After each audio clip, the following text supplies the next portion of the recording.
This is CHSR 97.9 FM here in Fredericton, New Brunswick, Canada. This is Python's Paradise, your film and music show. And folks, this is your host, DJ Python Hyena, real name Greg Gilbert. And folks, I have on the phone with me, we all remember him as Eugene in Greece, but his real name is Eddie Deezen. And that's me. Morning, Greg. How you doing, Eddie? Very good. Yeah, it's great talking to you. It's great talking to you, too. What's the weather like where you are right now? It is. I've been in Maryland for a little while now. It is hot and humid. I'd say it's about in the 90s right now. Very close. The air is close and stuffy, yeah. How about you? Where you at, and how's your weather? Well, most people think us in Canada that we live in igloos, but it's actually hot and stuffy here, too. Oh, okay. Yeah, people have the wrong idea what us Canadian folk, how we live. Yeah. Yeah. We're not quite the Eskimos that they think we are, but... You ever been out this way? Canada, I did one film there. Well, I went as a kid. We saw Niagara Falls when I was 14, and I remember going there. And it's funny the things you remember, Greg, but there was a cute girl. We had a cute girl guide. She was wearing hot pants. I remember I was focused on her. I wasn't even looking at Niagara Falls. I was checking her out real covertly, you know, typical 14-year-old boy. And I did a film out there. We did a film called Follow That Bird. It was with Lorraine Newman, my old pal Lorraine Newman, and Sandra Bernhardt was in it. Yeah, I remember we did that. It was a cartoon voiceover movie. Yeah. I saw that in the theater for a family favorites program last year. Right. Sesame Street presents Follow That Bird. And, I'm trying to think of the actress that's on a show called Big Comfy Coach, but she was just a little girl in the film and helped Big Bird out, but she's now grown and does that show, Big Comfy Coach. So, oh, okay. And I can't think of her name right off the top of my head. Oh.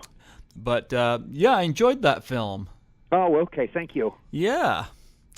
And you, of course, I know part of your background, you tried to make it as a stand-up comedian, and it didn't quite work out for you, did it? Yeah, I didn't have the stomach for it. Some guys, thrive on it. Everybody's different, Greg. And, for some reason, I didn't like it. I had a hard time memorizing the lines. Even that, as a stand-up comic, I had a hard time memorizing. I used cue cards, I remember. I had little index cards I hold and read the jokes off them. I did it twice in Hollywood, and I did okay. Then they moved me to a club in Westwood, the Comedy Store in Westwood, and I just tanked. And I just said, you know what, this isn't for me. I knew it wasn't the way I was going to go. Yeah. Do you have any favorite comedians? Oh, sure. Three Stooges I grew up with. I love the Three Stooges. Curly Howard I loved from when I was 3 years old. I remember I was born in 1957. Okay. I remember as early as 1960. Literally, my brother insulted the Three Stooges. We were in Atlantic City, and I folded my arms. I was 3 years old. I said, I'm not going to leave the room until you apologize. And my brother said, oh, Curly's great. Curly Howard's really going to apologize. And then I left. I loved them from that early day, and I love them to this day. I love Dean Martin and Jerry Lewis. I love Martin and Lewis. Yeah. And I love the Marx Brothers. I love Charlie Chaplin. I love Buster Keaton. Yep. Yeah, those. W.C. Fields, all right. He's never really was big for me, but, yeah, those are pretty much my favorites. Oh, yeah. You must know Curly's grandson. Yes, he's on my Facebook page, yes. Very nice guy. Yeah, I interviewed him back in January through Steve Joyner, and very funny guy. Oh, really? Had some good stories, I'll bet. Oh, yeah. Yeah. Yeah. How did you come to meet Steve Joyner? Steve and I, that's a good question. I know we've been Facebook friends for a long time. I don't know. I mean, I met him in person. Actually, I was back to L.A. about 3 or 4 months ago, and I saw Steve there. That's where we actually met physically, and he's a great guy. He went out to lunch, my mom and I and some friends, my ex-girlfriend, and we all went out with Steve together, and I really got to know him and see what a great guy he is. But I guess we just met each other from Facebook, I'm assuming. We've known each other from Facebook. Well, I've never been outside New Brunswick, so I don't get a lot of traveling in. But how Steve come to know me, I interviewed an actress named Lisa Wilcox back last September, and I'm assuming Steve added me through her. And since Lisa had him on her Facebook page, I said, well, okay. I'll take him in, and I kind of looked at some of his posts, and I was like, he and I had a few things in common, Right. So he was my first guest this year. Oh, is that right? How long have you been doing the show, Greg? Well, I've been a film critic since 1996. Oh, okay. So you've been at it for quite a while. Well, I started film criticism in '96. I didn't start here at the station until 2005. Okay. My best friends told me I should come here and see if I needed a film critic, and it turns out they didn't have one. So Oh, okay. I did film criticism here. I still do film criticism, but I haven't done it on the air in a long while because in 2015 I landed a surprise interview with Tommy Wiseau from The Room. Right. And after that, I was like, who else can I interview? You know, like I've got. You found your niche. That's how you found your niche. Oh, I enjoy it. Yeah, like I'm Okay. interviewing people from movies when I grew up, you know, and it's just Right. it makes watching these movies even extra fun. It's interesting. Right. Yeah. What have you seen lately, Greg? Did you see Wonder Woman? I haven't yet, but I want to. I've been Okay. waiting for a Wonder Woman movie, Okay. but I'm waiting till the crowd dies down. You know. Yeah. Yeah. Yeah. It'll be there playing all summer, I'm sure. Oh yeah, but I've heard good things about it. Yeah. I just saw Guardians of the Galaxy 2. I didn't mind that. It's not as good as the first one, but it's still equally entertaining. So, Right. Snatched was great because I love Goldie Hawn. Oh, yeah. It was good to see her again. It Yeah. is wonderful to see her. It's always a welcome sight to see her again. Yes. And I'm trying to think what else is playing up there. Was there a little film called Maudie playing up there? It was shot in Nova Scotia with Ethan Hawke and Sally Hawkins. That one I don't know. How about Pirates of the Caribbean? Have you seen? I'm going to see that tomorrow. Oh, you know what? I actually didn't mind it. Okay. Okay. I didn't mind it. Okay. Yeah. A lot of people didn't care for it, but I thought it was all right, you know. Johnny Depp is still funny, you know. It was an all right movie, you know. If you enjoyed the other ones, you'll probably enjoy this one. Okay. Sounds good. Yeah. Yeah. So, yeah, I am looking forward to Wonder Woman's, but I haven't seen it yet. So Okay. wait till it dies down some of the crowd. Yeah. Yeah. Yeah. But, you know, I got to talk Grease here because I think you're like my fourth interview from that movie. Okay. Yeah. A lot of great stories there. This is we were filming this summer. It was 40 years ago this summer, Greg. We were filming it. We filmed it Yep. in summer '77. Believe it or not, the 40 years went by like that. You know how life is when you get to be our age. Yep. Like the flash of an eye. And then next year is our big 40th anniversary. So I'm sure, hopefully, we'll all get together and do some signing shows together as a cast. And of course, all our prayers go out to Olivia, beautiful Olivia. With her cancer has come back, but she's totally optimistic, and I think she can beat it again. Oh, I hope so. I didn't know Yeah, that. She's just so lovely. I can't tell you. I saw her again in Las Vegas, Greg. I was in Vegas. It was either 2014 or 2015. I went there, and we saw her show. She saw me, waved to me from on stage. She invited us back to her dressing room, and we got to see her again and hug her. And she's just as lovely as she was 40 years ago. She's just as beautiful. You know, Grease, when it came out in 1978, I was 6 years old. Right. Yep. Oh, so you're a lot younger than me. Okay. Well, I was born in 1972, the year that Okay. The Godfather came out. So, Right. so yeah, you got a few years on me, just a couple at least. Right. But I've always loved Grease, and I've had a few people on. One person I had on here, and I didn't realize that she was in Grease until she had mentioned in her. I had the gorgeous Antonia Franceschi on here, and I saw her in Fame, and I liked her Right. in Fame. I remember Tony. Yes, yes. Yeah. She was lovely. And when I found out that she was a backup dancer in Grease, I didn't have to watch Grease to know which one she was. I already knew. Right. Let me ask you, Greg, about her. What's she doing now? I haven't seen her in so long. What's her life now? She's on Facebook. She's on Facebook. Okay, okay. Yeah, I'm Facebook friends with her. She's still doing ballet. Oh, okay, okay. Yeah, she teaches it and everything, and she still looks stunning. Oh, okay. Yeah, she was beautiful. I think she's very beautiful.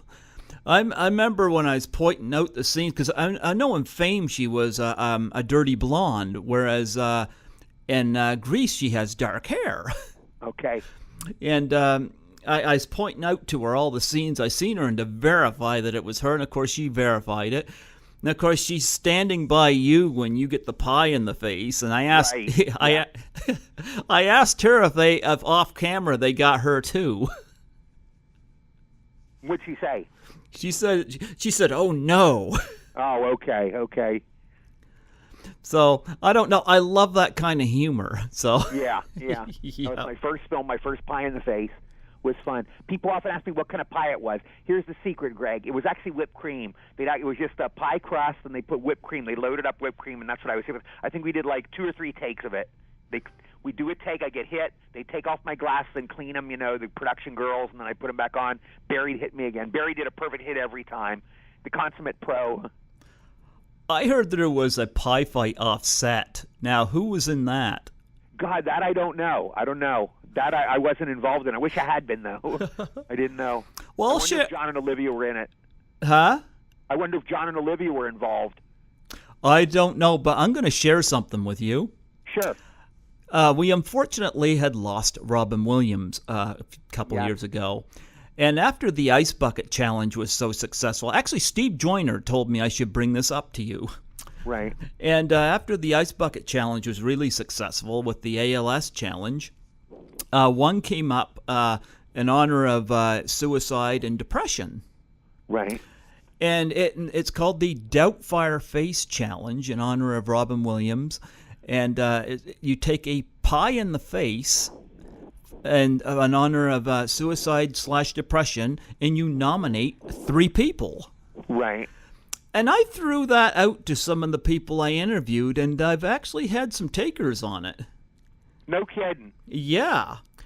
I had an actress from the movie Class of 1984 do it. I had one of the actresses from Friday the 13th Part 6, Jason Lives, do it. In fact, I'm going to have a few from the Friday franchise to do this. I get a former Miss USA that's up to do it, Deborah Shelton. Right. Oh, sure. Oh, yeah, she's up for it. And I had an author who was more than happy not only to do it, but he threw the nomination out to a few people in the industry that he knew, because I wanted to get the industry involved the way they were the Ice Bucket Challenge, because depression is just not taken seriously. Oh, yeah. I've been through 2 murderous ones myself. I can tell you on that one. Boy, yeah. Yeah. All I can tell you is no physical pain in the world. I've never had a migraine headache, or I haven't had a lot of physical pain in my life, but I've gone through 2 major depressions, and believe me, they almost did me in. It takes everything to hang on to your sanity, and it is so much worse than any physical pain you can go through. Agreed. So I got through with help of good friends, had a good doctor, good friends. Yeah. Yeah. So I was wondering if you would accept the challenge, and you could nominate John and Olivia. Yeah, really. Okay.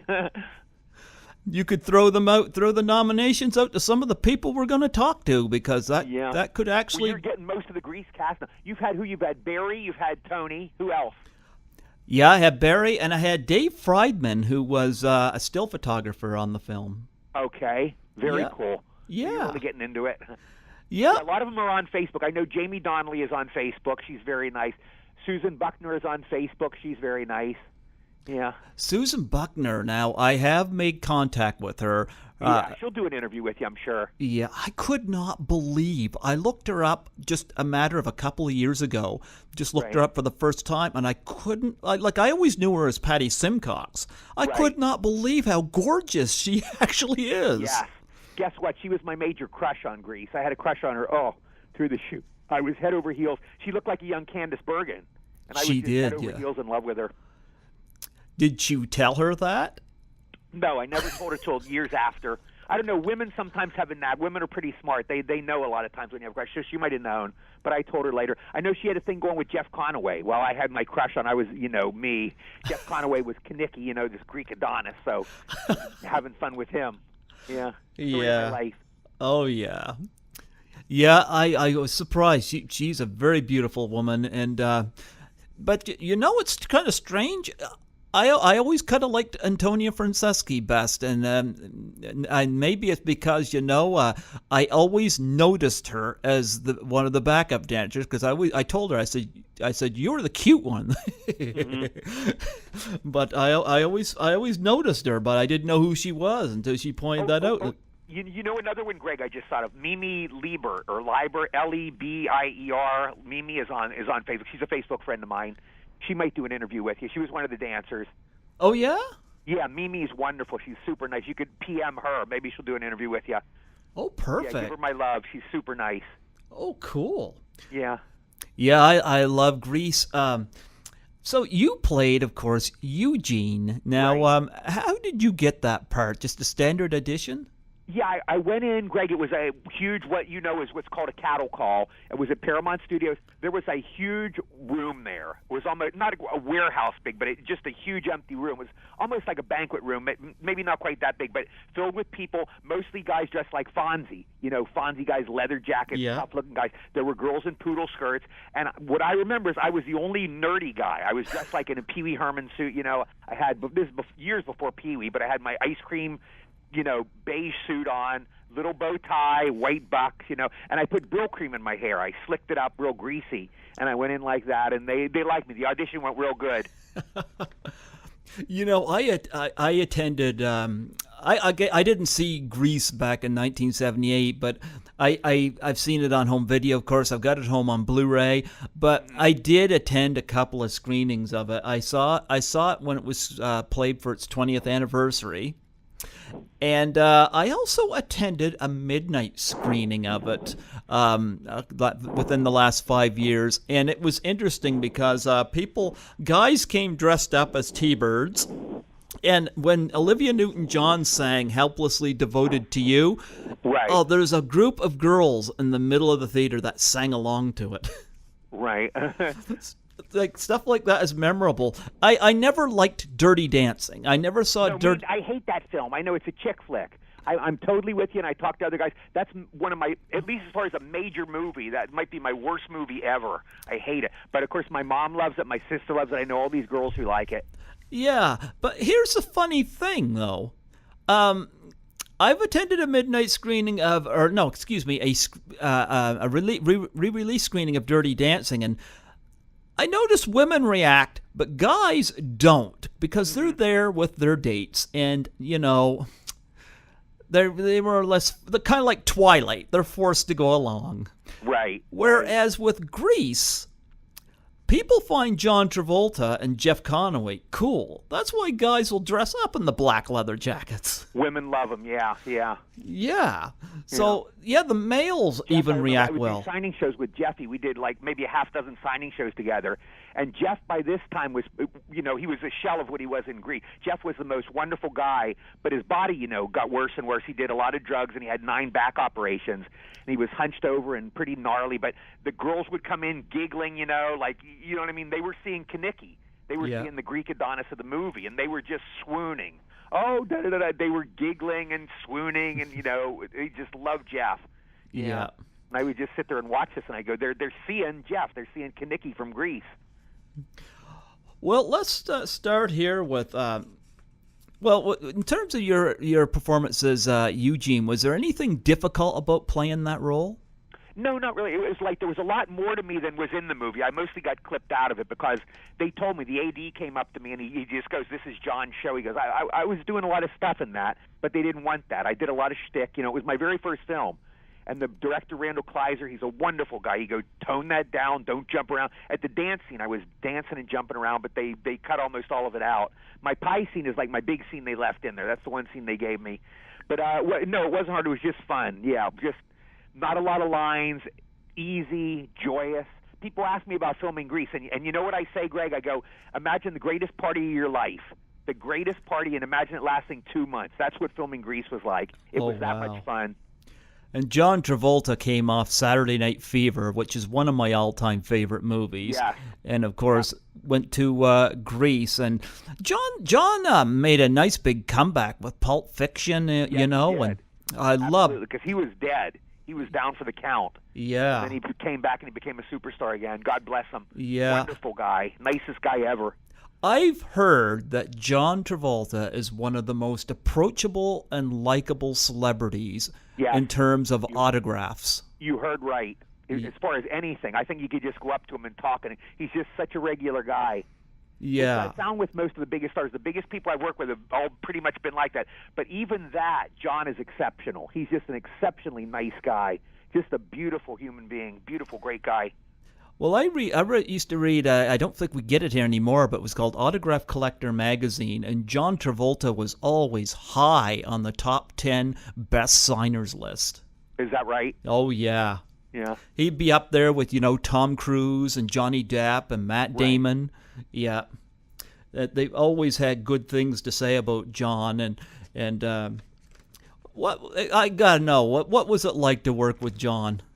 Oh, just so nice. Just such a wonderful guy. He couldn't have been nicer. And at that time, he was like, people don't remember, but he was like James Dean. Those of us who lived through it remember.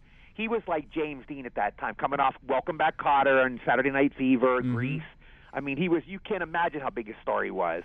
And he was just the nicest guy you could imagine. He called me buddy. And he'd just always come over and say hi to me. And my opening scene where I walk down the stairs, and the T-Birds kind of pick on me. Yeah. And after every take, he'd come. He goes, "You okay, buddy? You all right?" He wanted to make sure I wasn't hurt or upset or they didn't hassle me too hard. "You all right, buddy?" "Yeah, I'm fine." Da da da da. And he was okay. Every day I'd see him on the set, he'd come over, shake hands. "How are you, buddy?" He'd make sure I was okay. He was like an older brother to me. Oh yeah, I've heard that he's a great guy, and of course Olivia Newton-John.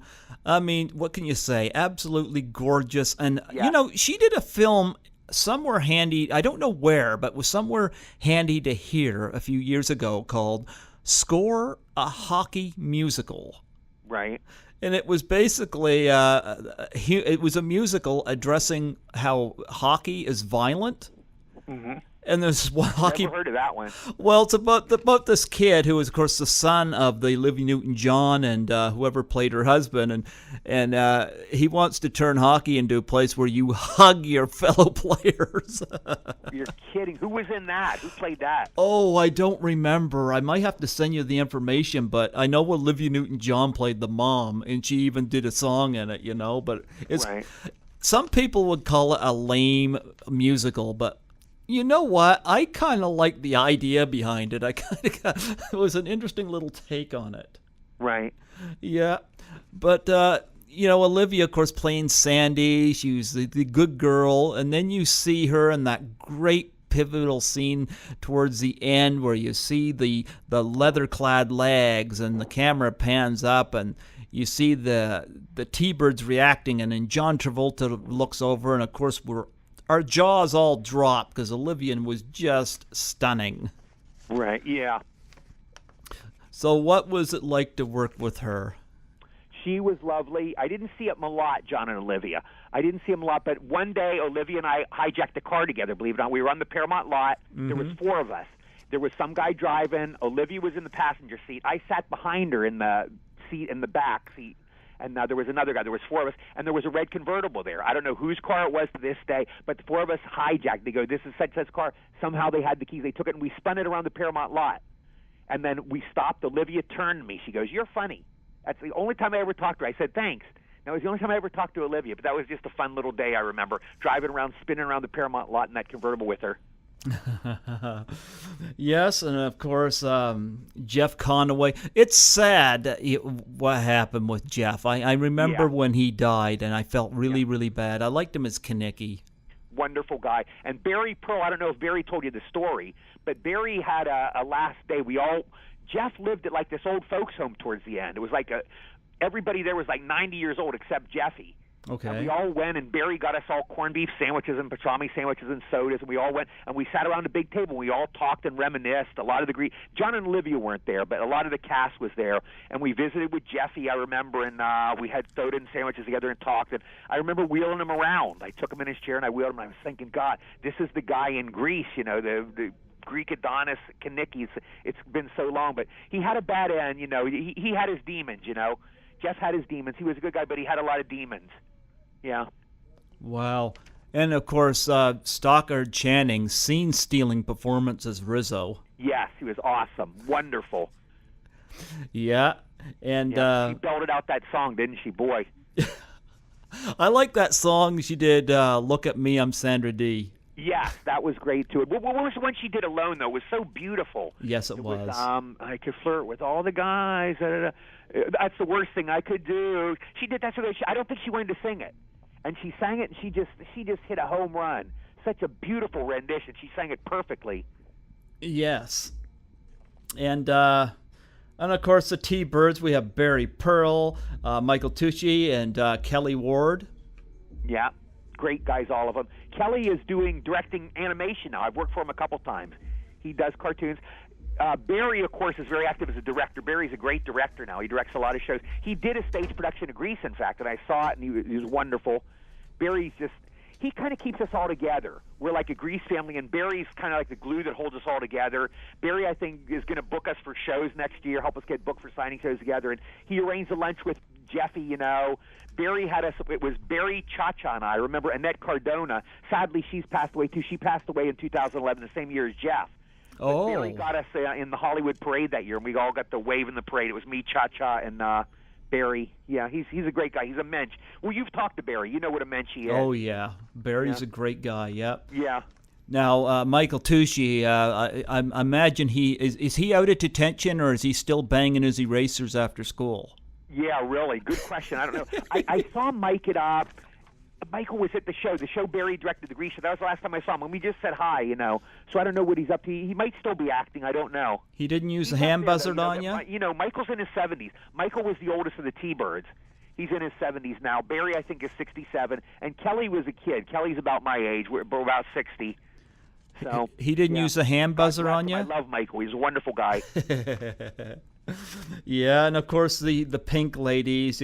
You have Dee Dee Conn, Jamie Donnelly. Dee Dee Conn, Frenchie. I loved her. She was so nice. Oh, yeah. I don't know, is she still acting? I don't know, but Barry Pearl said that he still sees her every once in a while. I know she had that cool pink hair. Right. Yeah. Jamie Donnelly and Jamie's lovely. And like I say, she's right on Facebook. PM her. She'd probably give you an interview. I'll bet she'll be happy to do an interview. She's so nice. I'll do that. Yeah, I'll see. I'll see if she. Lovely. I'll see if she does the toothpaste song. Yeah, exactly. Brush up, brush up, brush up. Yeah. And Dana Manoff. Dinah, yes, she had Dinah. I don't know if you heard, but her son, I think, was killed tragically earlier this year. So she had a tragedy in her life.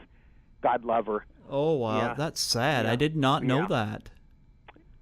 It was some kind of an automobile accident. I think I don't know a lot about it, but something happened horrible. It was like January. So just a prayer goes out to her. She was just lovely. I loved her. I will say a prayer for her tonight. Yeah.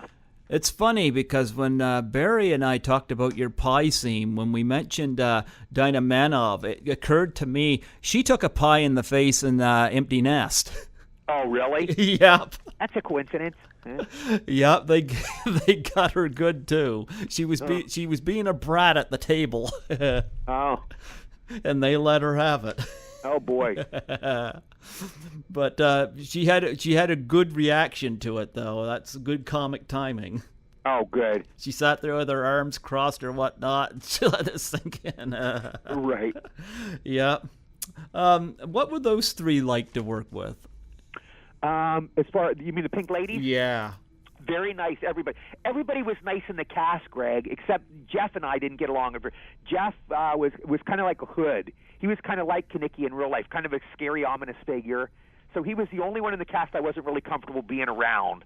I kind of would duck and dodge. I'd see Jeffy, and he wasn't bad, but he was the least friendly of the cast. He was kind of ominous, a little scary. And then later on, we got to be real good friends. We did a lot of signing shows together, like I said, and we got to be real good friends. He became like an older brother to me. Okay. We do shows, and I charge $5 a picture, and he goes, "You can't charge $5. Everybody charges $20." He got me to bump up my rate, and all the girls come to see Jeff, and I get some of his spillage. Some of the girls on the rebound, they'd ask me for my autographs. I get from Jeffy. Yeah. There you go. Really nice guy. There you go. And even some of the other cast member, Eve Arden, of course, is Principal McGee. Yeah, wonderful. The only one I never talked to was Joan Blondell. I'd see her there, and for some reason I never approached her and said hi and introduced myself, and I always kind of regret that. Eve I talked to a lot. Eve was just the most lovely lady. She was very open. I heard that her and the vice president, I forget what you said their name was. Dodie Goodman. Yeah, Dodie Goodman. Yes. I heard that they improvised a lot of their lines. Oh, is that right? Maybe so. Yeah. I wouldn't be surprised. They were great. I could see that, yeah. And of course, Sid Caesar. Sid. I used to get driven home every night with Sid. Sid, sometimes Craterface, Dennis. Yeah. Dennis, what was his name? Dennis C. Stewart, who unfortunately... Dennis C. Stewart, yeah. He was the first cast member to die. Sadly, he died of AIDS. He was one of the early AIDS victims. Yeah. But Dennis, I used to take the bus, literally. The early days, Greg, I would take the bus to the set. I was that green. I'd get up like 4:30 in the morning, take a bus to Paramount Studios or to Venice High School. It was like a 3-hour bus ride to Venice. But, when you're 20 years old, you can do that. And anyway, one day I'm in the makeup room, and Dennis goes, I hear you take the bus to work every day. I go, yeah. He goes, you're not doing that anymore. I'm going to take you. So he'd start giving me lifts to the set. And then later they got me a chauffeur. I had Sid Caesar's chauffeur. They put me in the back seat, and the driver goes, don't speak unless Sid speaks to you. So I keep quiet, like an idiot in the back seat. And Sid would talk and pontificate in the front seat. And they'd go up and winding in the Holiday Hills and drop him off at his mansion. Then the chauffeur would drive me off at my little dumpy apartment in Hollywood. Yeah. Yeah, Dennis C. Stewart, of course, played Craterface, Right. and we never But get he was this. a nice guy in real life. He wasn't like that in real life. Yeah, that I always get that because I always heard people say, I've heard people in my past say they hated that character, and I always know that they're always in person. They're one of the likable people. Yeah, his character in Grease is the most sinister guy. He's a very sinister character.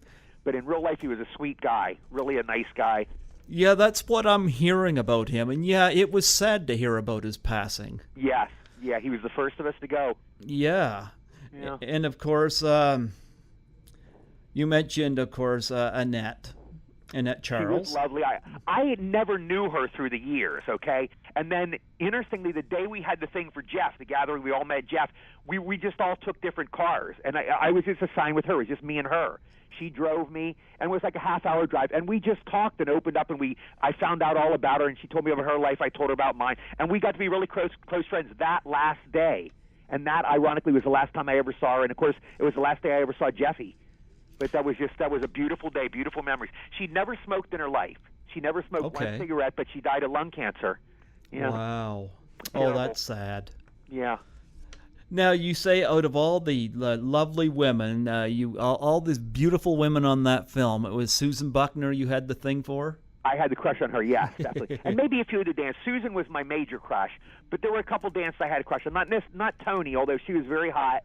But there was a dancer called, I forget her name, I can see her in my eyes now.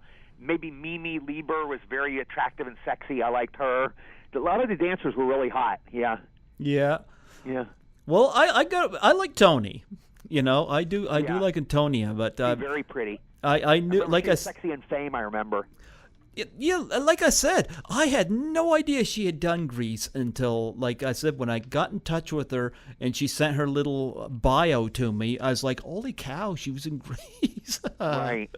And, and it just never dawned on me. So there you go. But I watched Fame the other night, and it was just, watching her in that movie, it was so cool to talk to her, Yeah, that's a good movie, and she was great in it. And she was my first UK interview too. It was 2 years. Oh, is that right? Oh, does she live there? Yeah. Oh, I didn't know that. Yep, she's in the UK. Yeah. And okay. Still does ballet, and as far as I'm concerned, she's still stunning. She's good. Is she married with a family now? I don't know whether she's married or not. I know she has children, at least one. Okay. I don't know the specifics on that, but I think she's very humble, but I think she looks lovely, yeah. Oh, okay. Yeah. Another one you might want to try, Greg, is Sean Moran. Did you know him? He was one of the dancers, and I know he's on Facebook. He might do an interview with you. Oh, perfect. He wrote a book, in fact. You could plug his book. He kept a diary while we were filming Grease.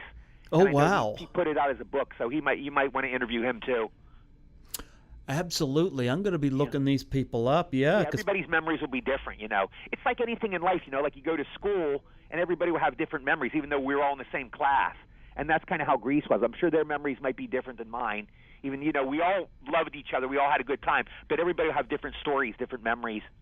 Absolutely. Yeah. And of course, you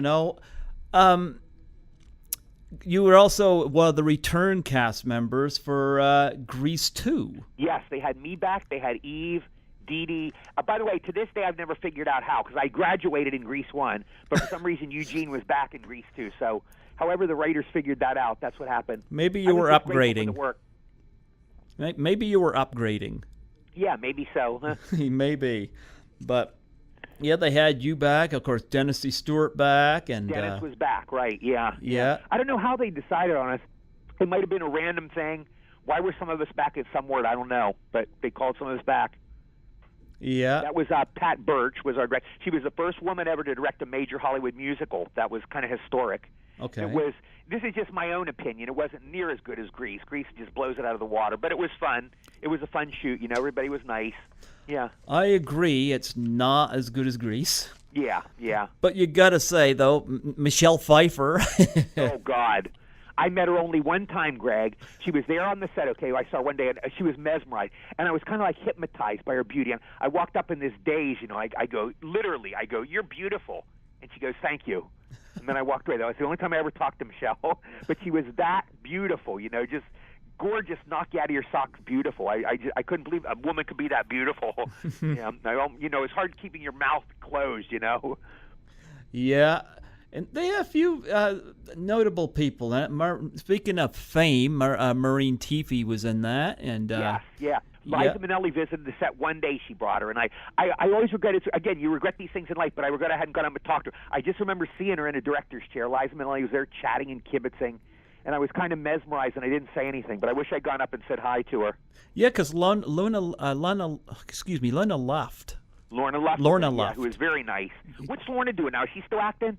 I don't know. I didn't even know she was in Grease 2 until I looked the credits up, because I've seen Grease 2. One of the Pink Ladies, right? Yeah, because I watched that movie years and years ago, and she, of course, was Judy Garland's daughter. Right. Yeah. So. Yeah, her and Liza were sisters. Yeah. Yeah. So yeah, I'll have to check that out and see what she's doing. That'd be interesting. Yeah. But yeah, Grease 2, not as good as Grease 1, but I've met maybe in the 40 years since I've done them, I've met maybe like 10 people who said they like Grease 2 better than Grease 1, and I'm always like, are you serious? You know what I mean? Yeah. It's like I like this rinky-dink Tarzan, like Gordon Scott. I like Gordon Scott better than Johnny Weissmuller as Tarzan. Or, I like such and such better than Bela Lugosi as Dracula. It's like, are you serious? Or it's like saying I like George Lazenby better than Sean Connery as James Bond. Yeah. And, everybody has their opinion, but you go, are you serious? Sean Connery is James Bond, Yep. But you did some other notable films, too. Yeah, I've been very lucky. I Want to Hold Your Hand. Now, I understand you're a big Beatles fan. So am I. But I played myself in that movie. Yeah, just a total Beatles nut. What's your favorite Beatles song? Hard Day's Night. It's my favorite film of all time, and it's my favorite Beatles song. Oh, it's a great movie. It is. Oh, thank you. Oh, Hard Day's Night. Yes, it is. Yeah. Yep. I thought you meant I Want to Hold Your Hand, but yes. Oh, I like that too. One of those films I can watch over and over, and I never get tired of it. I just love it. Do you like Yellow Submarine? Yeah, I love Yellow Submarine too, yeah. That's a funny movie. But I got to say, I love a lot of the Beatles songs. I remember one of my earliest favorite songs was I Want to Hold Your Hand by the Beatles. Oh, yeah. Great song. Yeah. And who's your favorite Beatle?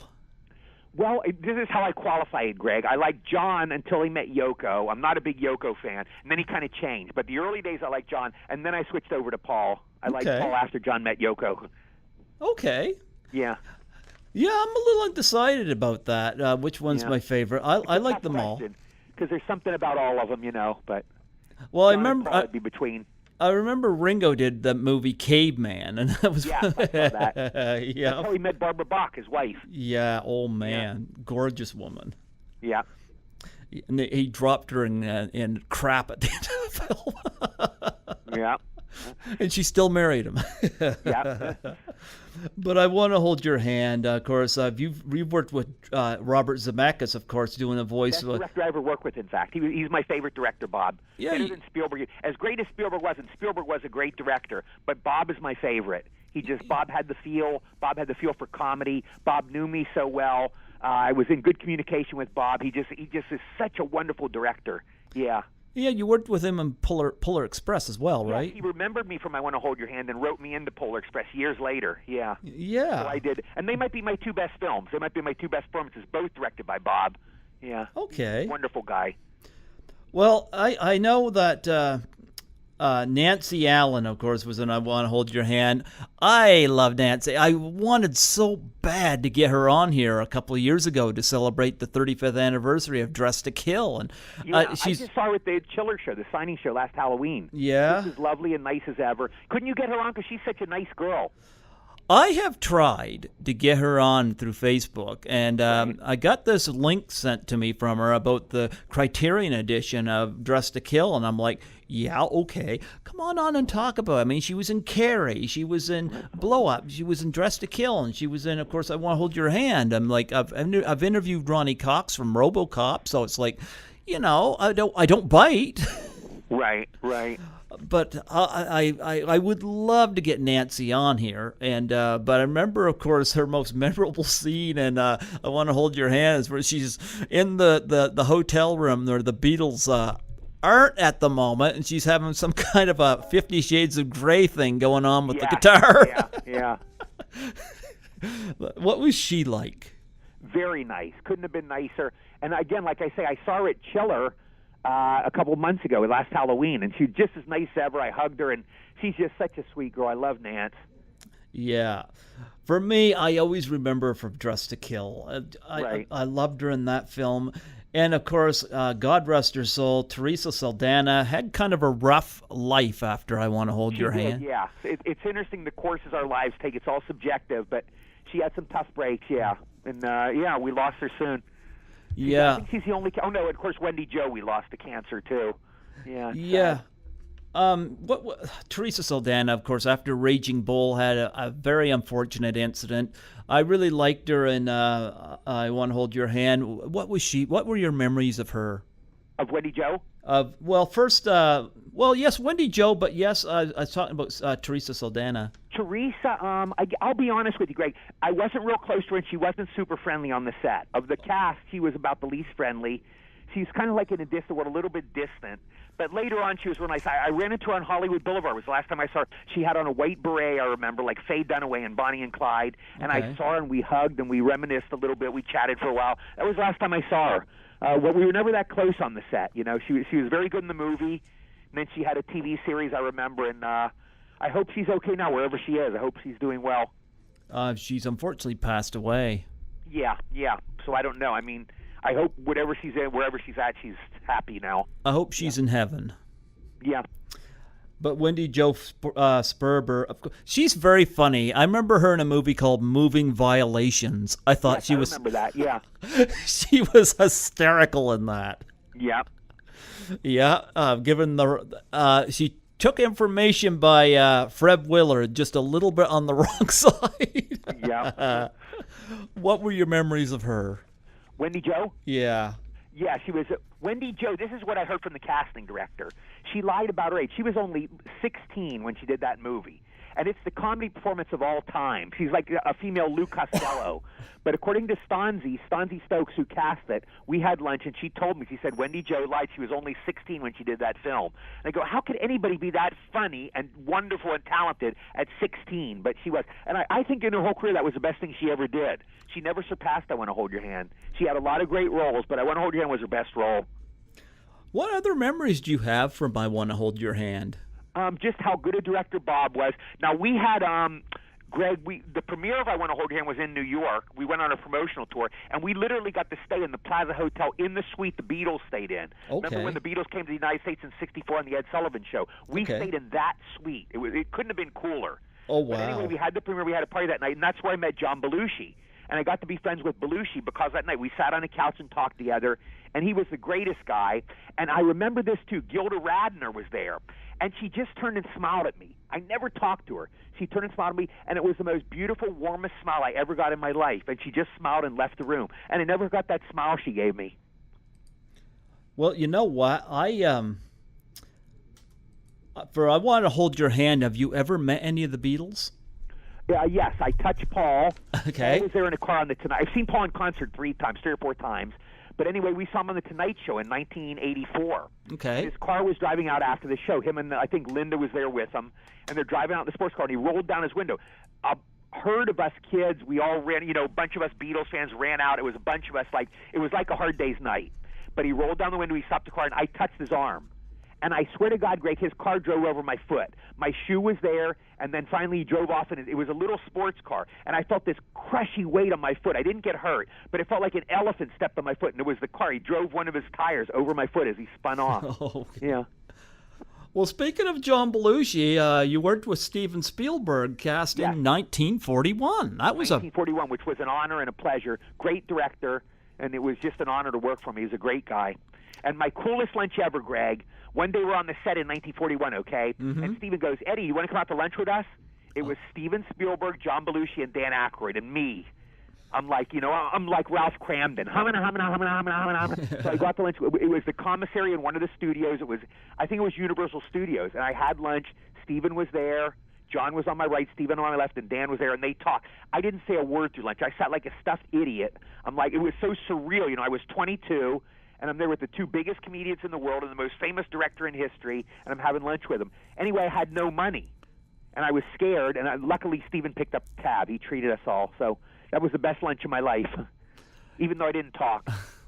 Well, you know what? I met Dan Aykroyd about a decade ago. He did a signing for his wine, did a wine signing here. And Right.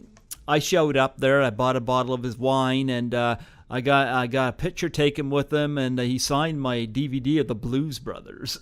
Oh, very cool. Isn't he a nice guy? I like Dan, yeah. Super nice guy. And, of course, unfortunately, sad we don't have Belushi anymore, because what a talent. Can you believe it's been 35 years since John died? It boggles the mind how quick life goes by. But it seems like John was just here the other day. Yeah. Yeah, I reached out to his wife to see if she'd come on here to do a tribute interview for him, because I've done that before with people that have passed. Right. I've had Alfred Hitchcock's granddaughter on here. I've had I had a couple. Curly's grandson. Huh? Yeah, I You had had Curly's grandson. Curly's grandson. I had the son and daughter of Rowdy Roddy Piper on here, Right. Just people I really admire, and I'd have somebody connected with them come on, and so I could make them part of the show, and they like it because they get to honor their relative or their friend, and stuff like that is fun, But Right. But Belushi, I never heard back from Judy, but yeah, it's been 35 years, and that was tragic. And Yeah. 1941, of course, had number one. It was a major flop, but yet it's kind of gained a cult following since. Yeah, absolutely. That's the way I see it. Same thing. Yeah, but because when it came out, it was savaged. I mean, the reviews were scathing on poor Steven. And now, I've met two people who said it's their favorite movie of all time, and a lot of people like it as a cult movie. I myself, it's medium to me, mediocre. I've definitely done better films, and there's a lot better films, but the cast was great. It's good to see John on screen, and it's the only comedy Steven Spielberg ever directed, so it kind of has historical significance. Yeah, and something too, like what a great cast. I mean, you got Nancy Allen back, you got her back in the film. You had Tim Madison, you had Warren Oates. You had, Slim Pickens. Yeah. Who else in that cast? There was Mickey Rourke. That was Mickey Rourke, I think, his first film. Oh, wow. Mickey was in there. Lenny and Squiggy were in there. David L. Lander and Michael McKean were in there. Mm-hmm. Penny, you have to look real quick. They're just really quick bits of them. But I think Penny Marshall's in there. Penny Marshall has a little brief cameo. Okay. I got to kiss her at the wrap party. We had the cast party, and Penny Marshall came down, and I asked if I could kiss her, and she let me, and I kissed her. Yeah. Out of all, okay, here, speaking of which, out of all the beautiful women you've worked with, do you have a memorable one that you got to kiss? Oh, Morgan Fairchild. I did a movie called Mob Boss, a low-budget B film, but a very funny movie. And I was one of the few films that got top billing. Morgan was my leading lady, and we have to do a kissing scene in the movie. It was the gag, the beautiful girl kisses the nerdy guy, and she leaves and his glasses are fogged up. We did that gag. She kissed me, and then they take the camera, and my glasses are all steamed up. But we're about to do the kissing scene, and Morgan goes, "Do you want to rehearse?" So I'm going, Morgan Fairchild's asked me if I want to make out with her to rehearse. So, yes, I want to rehearse, So we got the kiss line. She's the greatest kisser. We rehearsed a lot, then we did the scene. So she's the best kisser ever. I envy you. Yep. I don't remember that movie. Tell me about that. That was directed by a director called Fred Olin Ray. He's a great comedy director. He used to do comedies. He does more blood and gore films now, I think. Mm-hmm. But he's a good comedy director. He's a great guy. He's an old friend of mine. He's on Facebook, too, by the way. You might want to try to interview him, but he has a Facebook account. Fred Olin Ray is a great guy. And, that was a lot of the old gangsters were in that, Mike Mazurki, I don't know if you know him, but I think that was his last film. And Stuart Whitman was in it. Morgan was in it. I'm trying to remember who else, but it was just it was a funny little movie. They tried it. William Hickey was in it from The Godfather, I think. Okay. Yeah, it's a funny little movie. Yeah. So, what was her role and your role in the film? I was the young mob son. I was Don Tony, and my father wanted me to be the mob guy. It was kind of like, and I was the schlemiel, and they had trained me to be the head of the mafia, the gangsters, and there were all these gangsters assembled, and I make a big speech to them, and it shows the misadventures I get into, with guns and all this stuff, just kind of a takeoff on the mob, on the mafia. But it was a very funny film. If you can locate it, it's funny. Okay. Probably on DVD somewhere. Okay. Yeah. And of course, you that big Ferris wheel climax in 1941. 1941. Yes, my great story. This is my great story, Greg. I threw up in Steven Spielberg's toilet. We were on the Ferris wheel, and one day, Murray and I spent like 95% of the film on that Ferris wheel. Okay. One day, Steven was really whipping us around. Steven was in control. He goes, speed it up, slow it down. And Steven was whipping us around one day really fast. I had bad motion sickness. And I thought I was feeling queasy and naughty. So Steven stopped the wheel. He had his secretary take me to his dressing room. So I'm lying in Steven's bed, sick. I'm thinking I'm in Steven Spielberg's bed. Then I started to feel really bad. So I went in the bathroom. I threw up in the toilet. I go, I just threw up in Steven Spielberg's toilet. It was one of the honors of my career. Yeah. Oh, that's fun. You got to do a book on this stuff, Yeah, really. You've got to, because you got some stories. Oh, thank you. Yes. And then, of course, you did Midnight Madness, which is a film. Michael J. Fox's first film. You know what? In fact, Michael's birthday was like 3 days ago, I think. So happy birthday again to Michael if you're out there listening. It's funny. For years, I thought Class of 1984 was his first film. And then I come to find out it was Midnight Madness. Yeah. Because I've done several interviews from Class of 1984, which was shot here in Canada. Right. But Midnight Madness, yeah. Funny little movie. That's a funny little film. It tanked at the box office, but it was a good little comedy. Yeah, and it was a film that David Naughton did the year before he did The American Werewolf in London. Right. He was at the time the Pepper. Remember the Sergeant Pepper guy, or Dr. Pepper guy, remember? I'm a Pepper, you're a Pepper, and I remember that. Yeah. He's a super nice guy, too. Really nice guy. Yeah, and of course, Deborah Klinger. Yeah, Clingy, yeah. That's the twins were there, yeah, boy. Interesting guy. Stephen First was hilarious in it. He was so funny. Yeah, By the way, there's another one for you, Greg. I'm throwing the names out here. Stephen First has a Facebook account. PM him and see if he wants to be in. He probably, you can interview him about Animal House. Of course, he probably has some great stories. Yeah, Steve Joyner has pitched him. Is trying to pitch him to me. Yeah. I would love to get Stephen First on. I've done a couple of Animal House interviews. So, Stephen First, of course, played Flounder in Animal House. Right. And, of course, in this one here, he's kind of the antagonist. Yes, yeah, he's kind of right. More the heavy. Animal House, he's kind of like the naive guy, but yeah. Yeah. But he was so funny. What was your memories of him? He was a really nice guy. That was not a real happy film for me because it was the one movie I did where a lot of the cast members weren't that nice. I'm not going to go into names. Michael was nice, and Steven was great.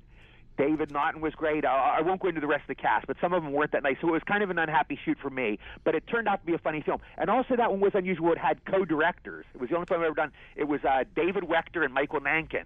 They were co-directors on it. It's the only film I've ever done with two directors. Yeah, it's funny because the only names I have listed here on my sheet are Naughton, Klinger, Fox, and First. So he said nice things about them. These were some of the lesser actors, maybe weren't that nice. Yeah. Yeah, you were part of the white team. Yeah, the white team, right? Yeah. Oh, it's unfortunate. Why weren't these people nice? Just one of them was on drugs. One of the guys behind the scenes was on drugs, and he was kind of hassling me, giving me a hard time. I think he was taking cocaine or something while we were shooting, so he wasn't that nice. And a couple of them just weren't that nice. Usually the actors in movies it's nice. It's like you're a team. Like Grease, we were all together pretty much. But Midnight Madness, it just wasn't that way. There were some people who weren't that nice on the set. Okay. Yeah.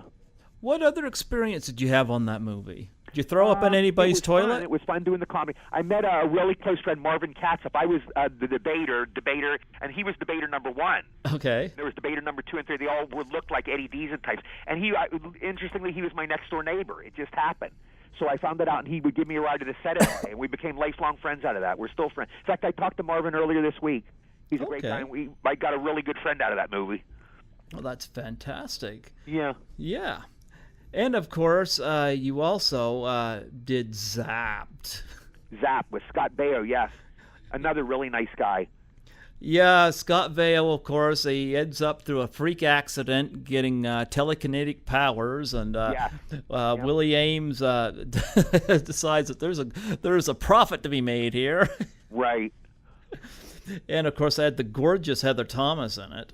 Yes, beautiful and very nice. What were your memories on that film?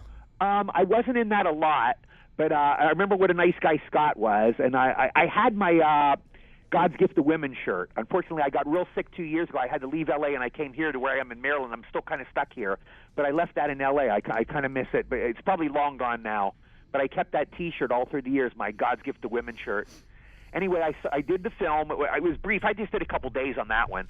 But I saw Scott a few years later in Beverly Hills, and he was a big star at the time. He was on Happy Days as Chachi. Mm-hmm. And I remember he had either his father or his guardian there. And I remember he was watching him like he was gold. I was talking to Scott, and he was a nice guy. But the father was watching him and watching the cars and watching for people around, making sure Scott was safe. I remember that. Yeah. Yeah. Yeah. Yeah. It's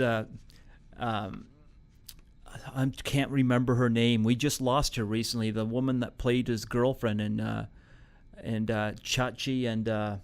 Erin Moran. Erin Moran, that's right. Okay, get this, Greg. Get this. Mm-hmm. On Friday, I leave. I'm going to do a show with Barry Williams, Greg Brady of the Brady Bunch. We're doing a signing show together. It's just me and Barry. We're the only two. It's going to be in Greenville, Illinois. It's called the Greenville Car and Autograph Show. But here's the weird thing. This was the last show Erin Moran ever did. She signed at the show last year. This was her last gig.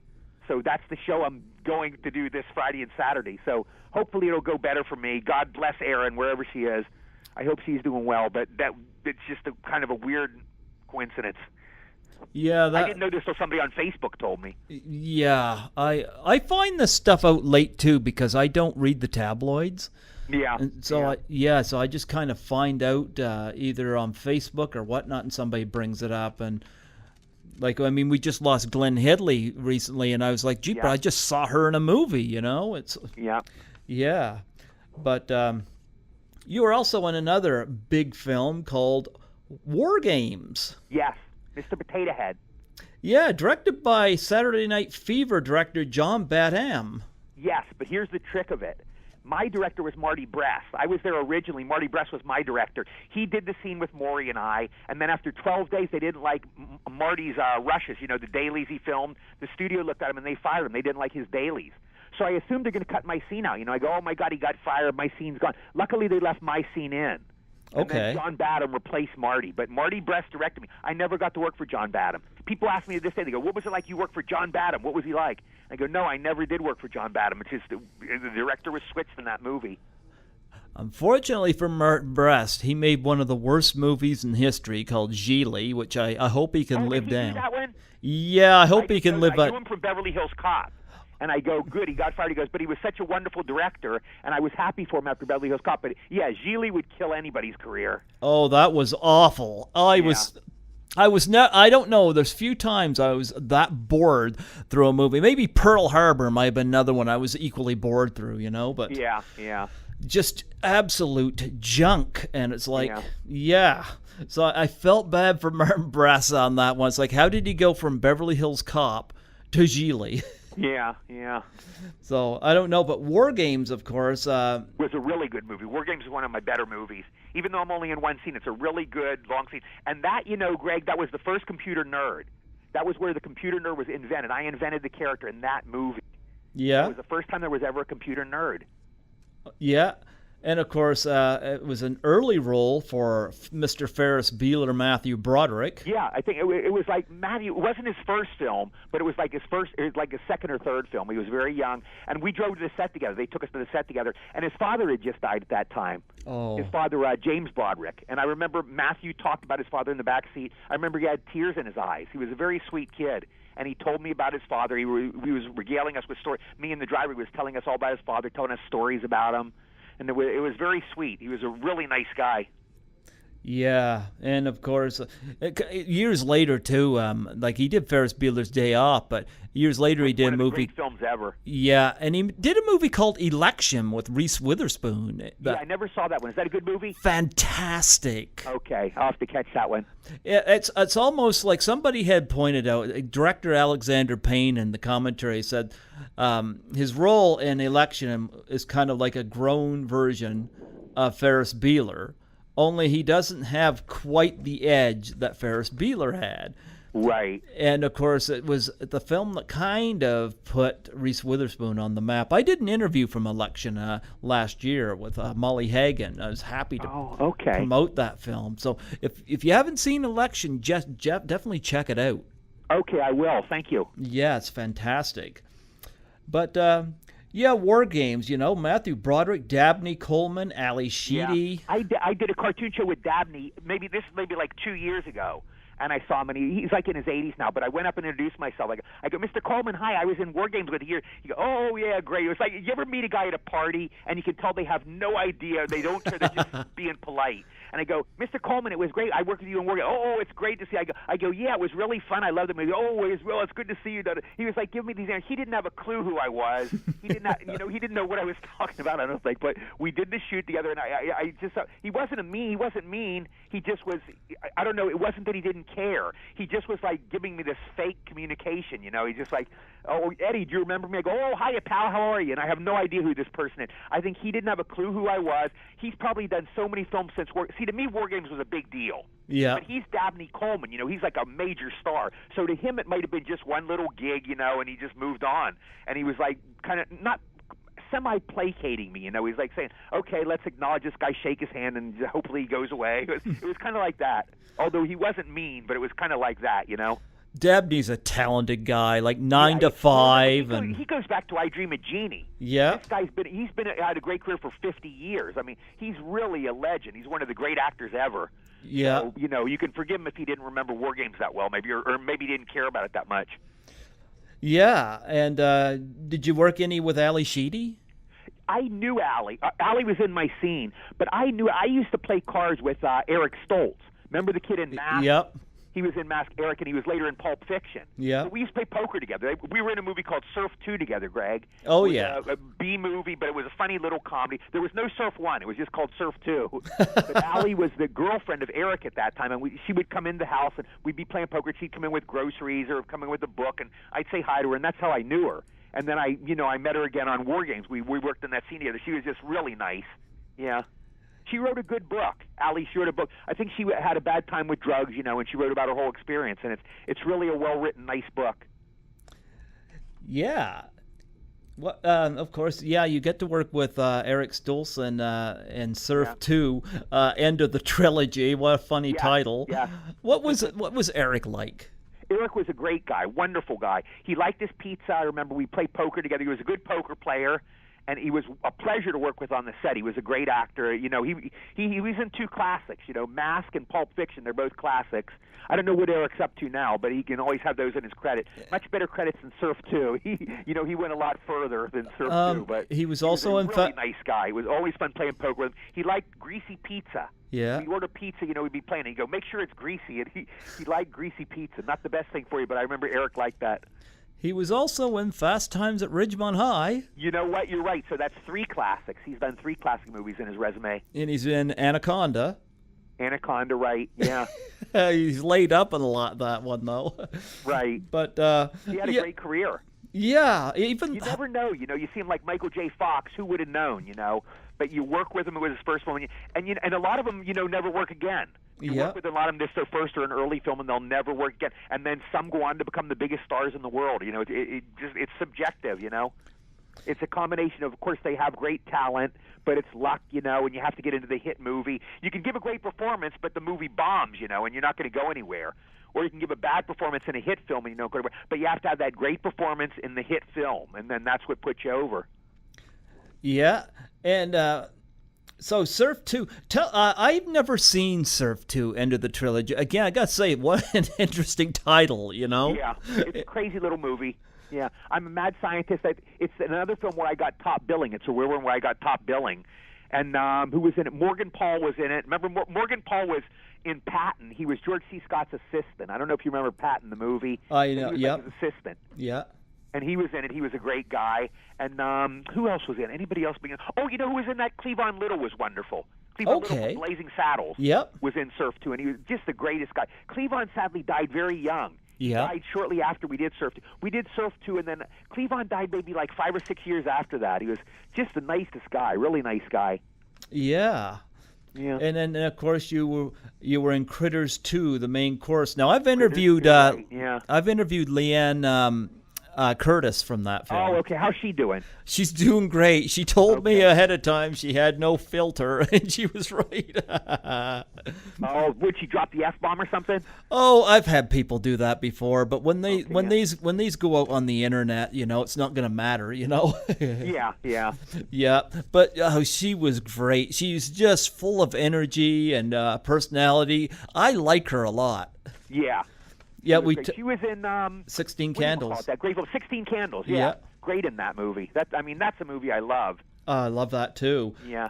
Yeah, I was happy to get her on to talk about that. But Critters 2, of course, came up, and right. I haven't seen Critters 1, let alone Critters 2. But same here. I never seen any of them.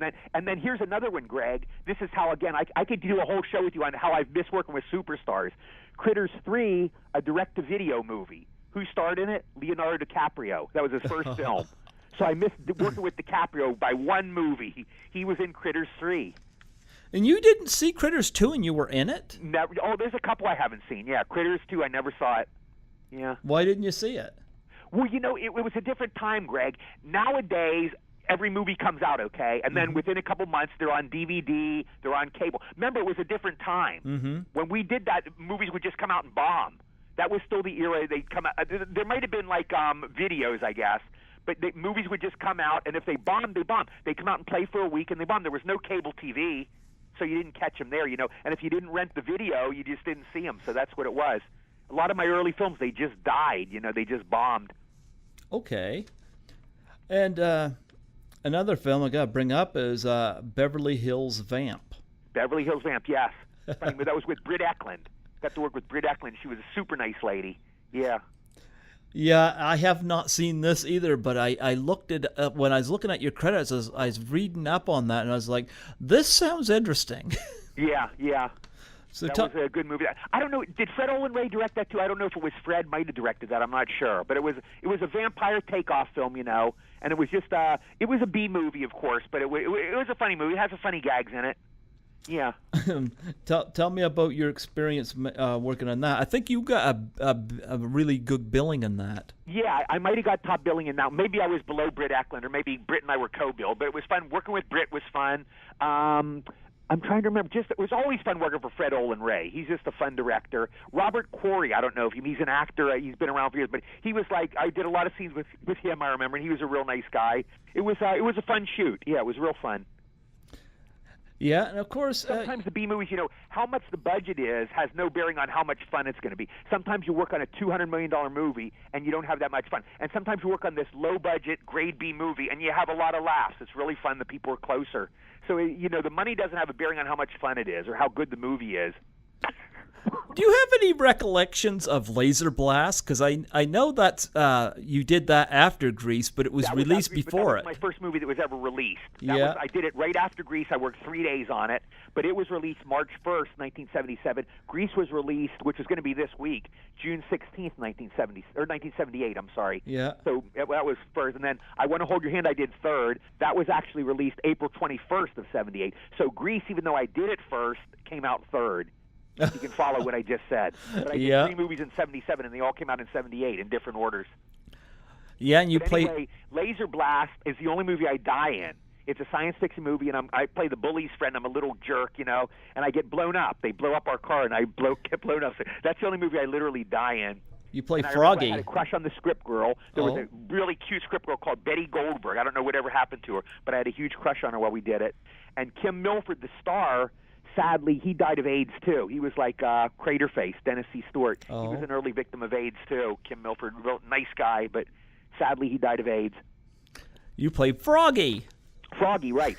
You know what's better on that, Greg? I don't know if you're a Mystery Science Theater fan, but Mystery Science Theater 3000 did a takeoff of Laser Blast, and it's hilarious. It's like 100 times better than the movie itself. If you ever catch that, it's really funny. Okay. Yeah. Yeah, I saw the Riff Tracks version of The Room when after we had interviewed. That was how I got my first interview. That was with Tommy Wiseau. Right. Yeah, The Room. Have you seen The Room? No, I heard it's a great movie, but I've never seen it. Oh, they call it the greatest bad movie ever. How so? It's kind of hard to explain, but it's like everybody on the movie knows it's bad, but it comes off like Tommy doesn't realize it. Interesting. Yeah. And yeah, he's such an interesting presence because the movie's bad. Right. One of the movies I'm looking forward to seeing this year is called The Disaster Artist. And it was a book. Okay. It's a book that Greg Sestero wrote based on the making of The Room. And Greg Sestero played one of Tommy's co-stars in the movie. Mm-hmm. And there's a movie coming out based on that book, The Disaster Artist, and James Franco is going to play Tommy Wiseau. Oh, no kidding. Okay. He's always interesting. Yeah. I love James Franco. He always gives an interesting performance, and he does interesting projects. Yes, he does. Yep. Yeah. But but you've done a lot of voice work as well, and I don't know we touched briefly on Polar Express. You want to say anything more about that? Well, Tom Hanks was the greatest guy ever, just the nicest guy you could imagine. After we filmed the movie, my last day on the shoot, Tom goes, "I hear you're a baseball fan." Yeah, I am a major baseball fan. He goes, "I have box seats at the Dodger games. You want to come to a game?" So I'm like dying, Tom Hanks wants to take me to a Dodger game. He took me to 3 Dodger games. Nicest guy in the world. He said, "You can bring a friend." He gave me 2 tickets each time, and I brought friends. And he just was so wonderful. And there's so many stories I have about Tom Hanks, but he was the greatest guy ever. Nice. He had me taken in one day just to have me on the set. I did Polar Express for 10 weeks, okay? Mm-hmm. And one day I had an off day. And they called, they said, "We want you on the set." So I go, the car comes and picks me up. Tom and I had the same chauffeur. But anyway, I had a chauffeur, for Tom Hanks. For me, it was a big deal. Tom Hanks was his chauffeur. But he brings me to the set. I go, "What'd you bring for?" Tom Hanks says, "I just wanted you on the set." So he just brought me there to have me hanging around. And then we just goofed around and kidded around. He's just the nicest guy you could imagine. The first day on the set of Polar Express, I didn't know Tom was in it. I got hired for it. And he comes bouncing in the room. Hi, the whole room full of people. Everybody was there. He comes up to me, shakes my hand. He goes, "Hi, Eddie, I'm Tom." I'm going, "No blank, Sherlock. You're serious." He introduced himself like I don't know who he is. "Hi, Eddie, I'm Tom." Just a great guy. And they go, "Tom." Before I met him, they go, "Tom is like a big overgrown kid," and that's the best description. He's like a big overgrown kid. He was just a really nice guy. And of course, you did a voice of one of the seagulls in the second SpongeBob movie, which I think is better than the first one. Yep. I think it's better than the first SpongeBob movie. Oh, thank you. Thanks very much. Yeah. I didn't see the first, yeah. The first one, it was okay, but I thought the second one was so much larger, so much broader. I think it was funny seeing Antonio Banderas go from Zorro to playing this burger pirate. Right, yeah. But he really hammed it up in a way that really helped the film. And right. Did you work any with him? No, just I didn't even. I mean, I've done films with Tim before, but it was just Tim and I in the last scene. We're actually not even in the movie. Technically, we're in the end credits. They show the roll of credits, and Tim and I are 2 seagulls, and we talk. That was all I did in it. Yeah, so. Yeah, I think that was better than the first one, and it's one of those rare times where the sequel exceeds the original. Yeah, once in a while, I liked Men in Black 2 better than the original Men in Black. I just enjoyed the film more. I actually didn't see Men in Black 2. Oh, okay. You go back to Bob Hope movies. Do you know them? I've I've seen some Bob Hope movies. I'm trying to think. He did one called The Paleface in 1948, and then he did a sequel in 1952 called Son of Paleface. And I always thought that was a sequel that was much better than the first. But Okay. you're right, usually the first is better. The Rockies, the first Rocky, they did like 7 Rockies. The first Rocky is the classic. The others are they're different films. Yeah. Yeah. So what are some of your favorite movies? Well, Hard Day's Night is my all-time favorite. I love The Hustler with Paul Newman. Have you ever seen that one? I haven't, but I know what one you're talking about. Piper Laurie's in it. That's a movie you should see. It's a great movie. I love that. I love. Have you ever seen Matchstick Men with Nicolas Cage? You know what? That's one of those few Woody Allen movies I haven't seen. Yeah, it's not Woody Allen. It's called Matchstick Men. It's different than Woody Allen. This is Nicolas Cage. Oh, Woody Allen didn't direct that? Sam Rockwell. No, this is a great movie. Okay. No, it's not. Woody Allen has a film with a similar title, but I can't think what it is. Oh. I love one, Greg, called. Have you ever seen Tombstone? It's my favorite Western. Oh, yeah. Tombstone I watch every year on my birthday. Okay. I watch it and it gives me hope for the world. I hope that the world is so messed up, and I'm always hoping that Wyatt Earp will come in and just blaze his guns and clean up the world, But Tombstone always gives me hope for the world, and I watch it every year on March 6th, my birthday. Okay. I think the best Western I've ever seen is probably The Wild Bunch. Oh, yeah, the old guys, right? Yeah. Sam Peckinpah. Yeah. So, Robert Zemeckis, the greatest director you've worked with? Yes, unequivocally my favorite. Steven's a close second, but Bob Zemeckis is my favorite. Okay. Now, out of all the films that you made, is there any that you didn't care for? I did one called $1 Million Mystery, okay? Mm-hmm. And it was the only movie in history they gave away $1 million, literally. They gave away $1 million. It was Dino De Laurentiis, and there was a contest. It was like Mad Mad World, and whoever could solve the riddle in the movie would win $1 million. Anyway, the movie tanked. I think the whole movie made $900,000, but they gave away the $1 million anyway. But I had a hack director. He's a classic director. His name was Richard Fleischer. Okay. He did The Boston Strangler, and he did Tora, Tora, Tora. He's known as this great director, but he was by far the worst director I've ever worked with. He was a total hack. I hated working for him. He was a mean, cranky old goat. I just didn't like the guy. He's gone now, so. Is he gone? I hope he's doing well wherever he is. Is he gone? Yeah, Richard Fleischer died years ago, yeah. Oh, I did not know that. I wouldn't say this if he was alive, believe me. Well, I know that he had done Superman 2 after Richard Donner had done most of it. Oh, okay. And, of course, Richard Donner, a fine director. Yeah. And Superman 2, I guess, has got a Richard Donner cut now. Right. And, of course, Richard Fleischer did Conan the Destroyer, which, quite frankly, I didn't think was as good as Conan the Barbarian, not by any stretch. Which was one Wilt Chamberlain was in? Conan the Destroyer. Okay, I saw that because I loved Wilt Chamberlain, so I didn't see the other one. Oh, the other one's far better. Oh, the other one's far better. It's bloodier, but the other one to me is more like the comic. Right. Yeah, you had Schwarzenegger, you had James Earl Jones, you had Sundel Bergman. Okay. Yeah, the gorgeous Valerie Knesson. And, of course, I did an interview with Sven-Ole Thorsen, who was in the film as well with a great big hammer. Right. Yeah. So I like Conan the Barbarian far more than Conan the Destroyer. Okay. Yeah. So, sometimes have you ever gone to a film just because you like somebody in it? Like, I'll give you a perfect example, Greg. I'm going to see Pirates in the Caribbean tomorrow, which I have zero interest in, zilch, but I want to see Paul McCartney. I'm going just because I'm a Beatles fan, so I want to see that to see Paul McCartney. That's the only reason I'm going tomorrow. So I'm going to see the 11 o'clock show of that. Okay. Well, I'll give you an example. I went to see Snatched, and because I like Goldie Hawn. Okay, perfect example, yeah. Yeah. Snatched was a really good movie, very, very funny. It's strange because she came off as the most normal one in the movie, which is strange for her. You're right. Yeah, there's a lot of strange characters in that one. Yeah. Did you see Snatched? Yes. Yeah. I have to admit, I like Trainwreck better.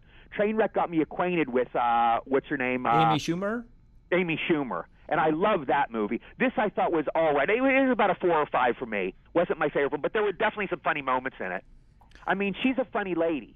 She definitely has talent, but it wasn't my favorite film, but it was all right. I got to admit that with Trainwreck, what impressed me with that, I couldn't believe how awesome and how hilarious John Cena was. Yeah. I mean, he held his own against Amy Schumer, and You're right. he was fantastic. Yeah. I wish he had more scenes in it. Yeah. Yep. So you're a baseball fan, huh? I'm a baseball nut. Yeah, I'm a Pirates fan, and we're having a terrible year this year. But yeah, I am a baseball fan. My mom loves the Blue Jays. Oh, is that how are you guys? How are they doing this year? Don't know. I don't follow baseball, but Okay. I knew you was a baseball fan. I know my mom loves the Blue Jays, so Right. yeah. So what projects have you got coming up in the future here? I'm doing the signing show this coming weekend. If anybody's near Greenville, Illinois, I'll be with Barry Williams, who is Greg Brady from the Brady Bunch. We're doing a signing show. That's all I have lined up right now, so I'm looking forward to that. These signing shows, I've been doing them since 1990. Mm-hmm. And I did several with Adam West. It's the perfect example, and they're the nicest people. You meet all these icons and stars, where you grew up with, and you meet these nice fans, and they're just a pleasure. So if anybody's near Greenville, Illinois, please drop by the Greenville Car and Signing Show and see Greg Brady and I. Hopefully it'll be a fun show. They're always fun, They never disappoint you. Have you ever had anybody, I always ask this of anybody that does conventions, what's the most unusual thing you've been asked to sign? Oh, a woman's breast. It wasn't at a convention, but to answer your question, I was on the street once, and a girl was there, and literally her boyfriend was there. And he was a tough guy. And she goes, Eddie, would you sign my breast? I'm like, are you serious? She whips it out. Her boyfriend's standing right there. So she gives me a Sharpie, and I signed. I was very careful, how I dotted the I's and everything. Didn't want to hurt her. I signed my signature there. That was the most unusual and the most fun autograph I've ever given. Yes. Well, I find a lot of times when people get asked to sign person's skin, they say it always shocks them that they'd see them later with it tattooed on them. Right. Yep. Interesting. Yep, that happens. So anything coming up in terms of film? No, not right now. No, absolutely nothing. That's all I have right now. What made you leave Los Angeles? I got real sick, Greg. I mental and physical collapse I had really bad in 2015. It was almost about 2 years ago exactly. So I had to leave LA and to be with my family. My family took care of me. And Okay. I got real better. I've been better for like a long time now, over a year. But I'm kind of stuck out here now. I haven't got back to LA. I miss LA, and I want to get back to acting, but I'm kind of stuck out here right now. You like it out there in Maryland? Yeah, I like it. It's very peaceful and nice, but I miss my friends in LA, and I miss my career, Financially, I can get by. I get a nice pension from SAG, so I'm okay that way. But I kind of miss it. It's kind of like I'm retired now. Yeah, I read a comment where you had stated that you still get the SAG checks and stuff like that, and it's like you're getting paid a lot for doing nothing. Yeah. Yeah. I thought that was funny. We have a wonderful union. They've been wonderful to me all through the years, and now, I get a good pension. They're giving me a good pension. I can't say enough about the Screen Actors Guild. What a great union they are. Yeah. So, if of all the films that you've done, now you mentioned, of course, your favorite director to work with. Now, this is going to be a tough question. Okay. But who would you say are right off the top of your head, the top male and top female you've worked with? Male, there's a couple tied. Tom Hanks has to be right up there. Mm-hmm. John Travolta would be a tie, the two nicest ever. And I'm going to throw in Tom Selleck. I did a Magnum PI, and Tom Selleck was just such a mensch, such a wonderful, great guy. So they would probably be my first favorite three actors. And they're three of my favorite actors anyway. But as far as nicest guys I've worked with, they'd be the top three guys. Okay. As far as women, oh my God, so many nice women I've worked with. Olivia Newton-John would be up there. Morgan Fairchild would be up there. God, I'm trying to think. They might be the top women off the top of my head. Yeah, I mean, I love them both. Yeah. And you got to kiss Morgan Fairchild. Did you ever get to kiss Olivia Newton-John? No, I never did. Maybe on the cheek, but I saw her in Vegas, I told you, 2 years ago, and I hugged her, and I'm sure I gave her a little, peck on the cheek, a little kiss. But Morgan Fairchild, I made out with. This was hot and heavy, That's gonna be your big scene. Yeah. One of my favorites. I can't blame you on that. Yeah. She's a gorgeous woman. Yeah. Well, I was going to say, though, bring it up once again, if you want to, do the Doubtfire Challenge.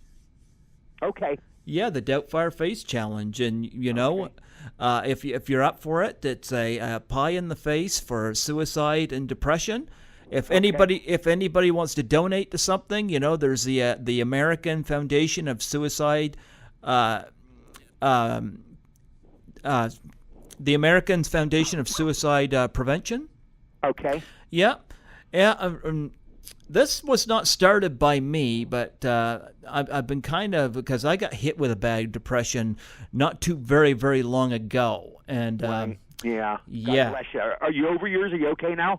I've been hit periodically off and on throughout my life, and I found this.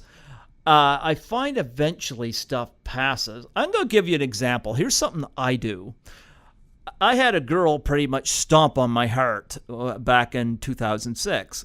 Right. And that was a hard thing to get over. And Right. I remember one thing that came to mind was the image of John Cusack and High Fidelity running to the window yelling, "Are you happy now?" or something like that. You could have been in the top 5, but you weren't good, or something like that, And I kept thinking I wanted to watch High Fidelity, and I must have watched that film every night for like 3 months.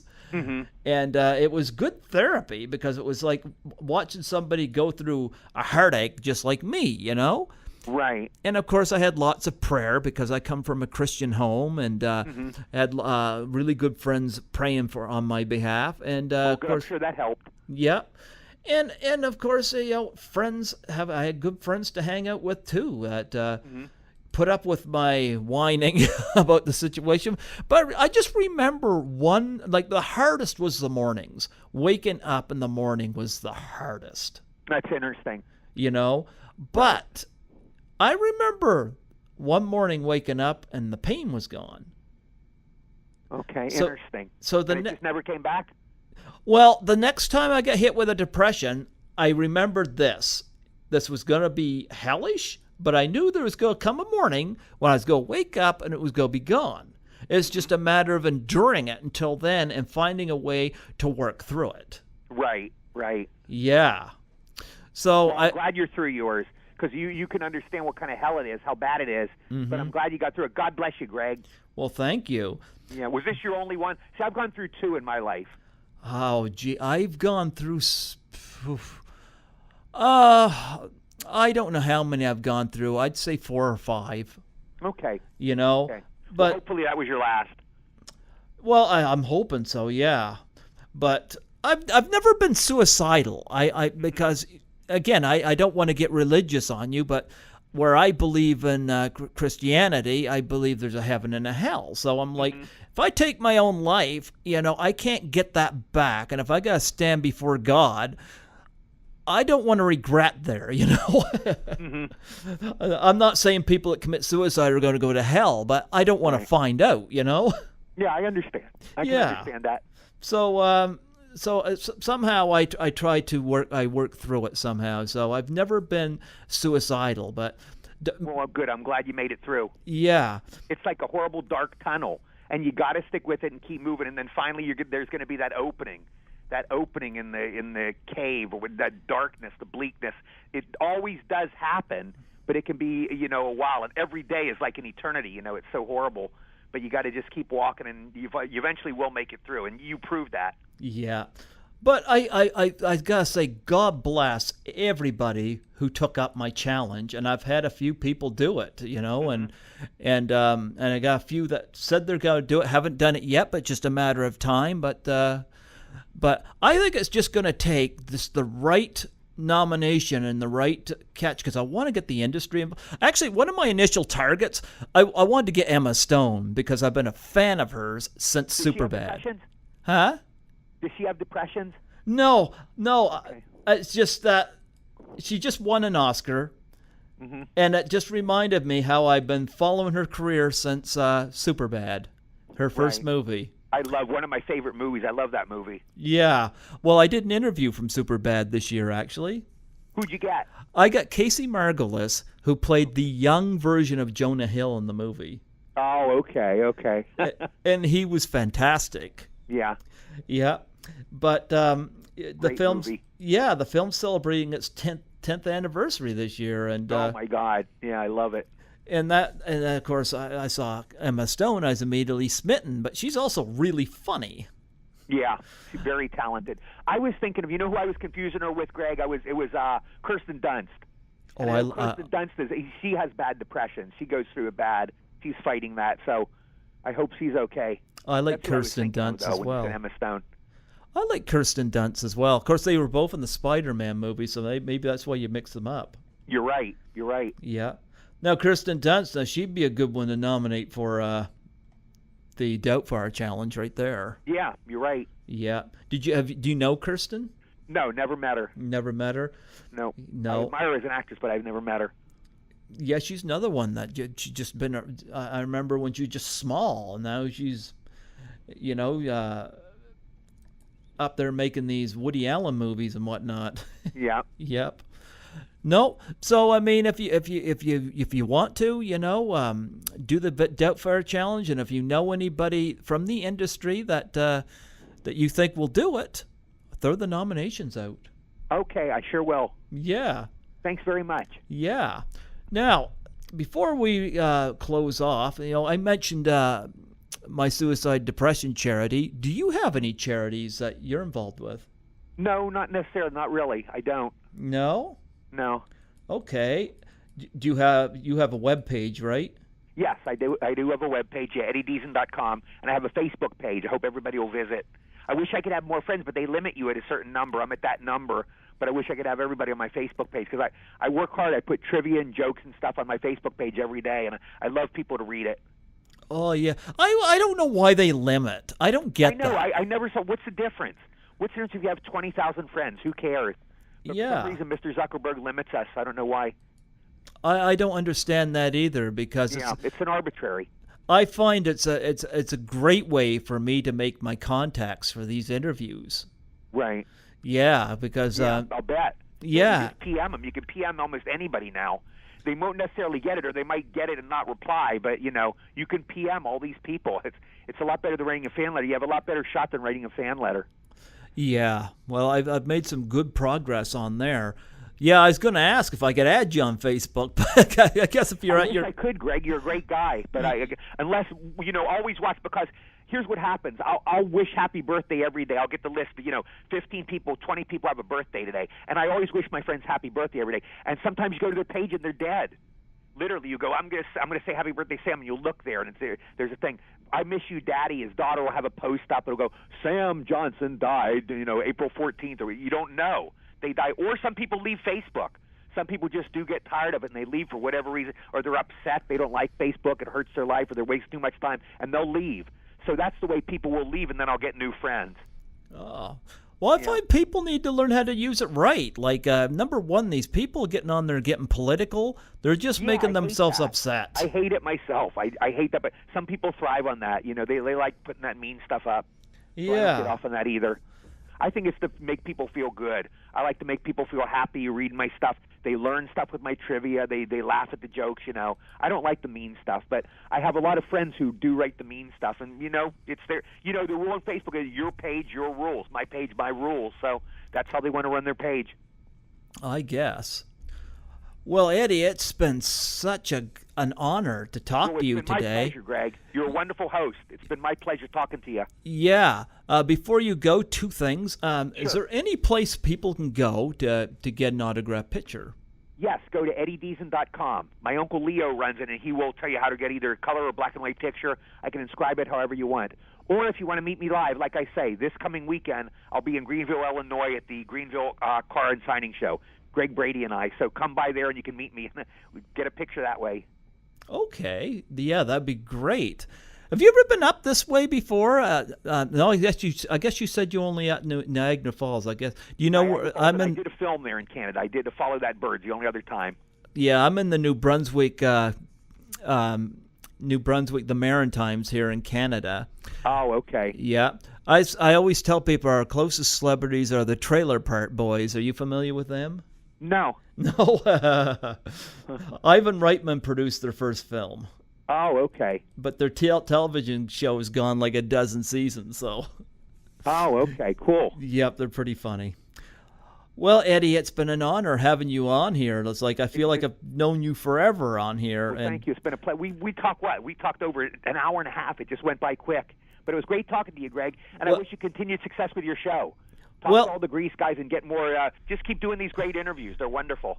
I'll probably message you on Facebook to find out some of the names you had mentioned to me earlier. Okay, absolutely. some I'll of the give you all one- the names. yeah, Try 'em. 'cause- they're all nice people, you know. Yeah. Yeah. Yeah, and if there's anybody you know that you think I should reach out to, then we can converse that way. Okay, And before you go, would you mind doing a plug for my show? sure. Tell me what to say. Just state your name and say you're listening to Python's Paradise. That's the name of my show. Okay, With Greg Gilbert okay, out of New Brunswick, Canada. okay. You got all that? I'll try my best. Let me see if I can remember it. Okay. Hi, this is Eddie Deezen. You're listening to Python's Paradise with Greg Gilbert on... Ah, shoot. Okay, I'm going to have to write this down. I need my cue card. Python's Paradise, New Brunswick. Let's do a take two, Greg. Hang on. Sure. Okay, this is take two. Okay, shoot. Hi, Hi, this is Eddie Deezen. You're listening to Python's Paradise with Greg Gilbert from New Brunswick, Canada.